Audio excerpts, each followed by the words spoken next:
வணக்கம். G3 செய்திகளுடன் இணைந்திருப்பது செல்வி கார்த்திகை ஜோதி.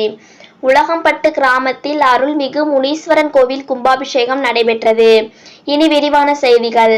திருவண்ணாமலை மாவட்டம் சேத்துப்பட்டு அடுத்த உலகம்பட்டு கிராமத்தில் அருள்மிகு முனீஸ்வரன் மற்றும் சப்த கன்னியர்கள் கோவில் கொண்டு அருள்பாலித்து வருகின்றனர்.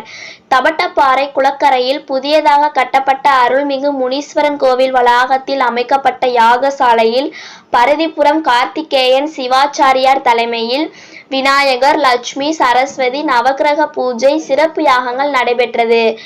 யாகசாலையிலிருந்து மேளதாளங்கள் முழங்க கலசம் புறப்பட்டு கோவிலை வலம் வந்து கோபுரத்திலும் முனீஸ்வரன் மற்றும் சப்த கன்னியர்களும் புனித நீர் ஊற்றி மகா கும்பாபிஷேகம் நடைபெற்றது. உலகம்பட்டு, அப்பேடு, கொத்தந்தவாடி, மருத்துவாம்பாடி உள்ளிட்ட 20க்கும் மேற்பட்ட கிராம மக்கள் கலந்து கொண்டு சாமி தரிசனம் செய்தனர்.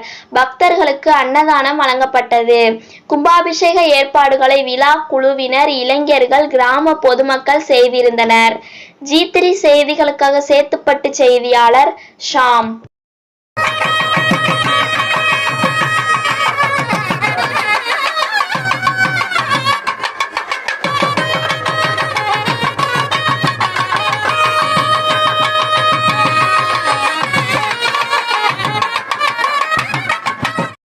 உங்கள் ஊர் நிகழ்வுகளை உடனுக்குடன் தெரிந்து கொள்ள G3 ஆன்லைன் டிவியை சப்ஸ்கிரைப் செய்யுங்கள்.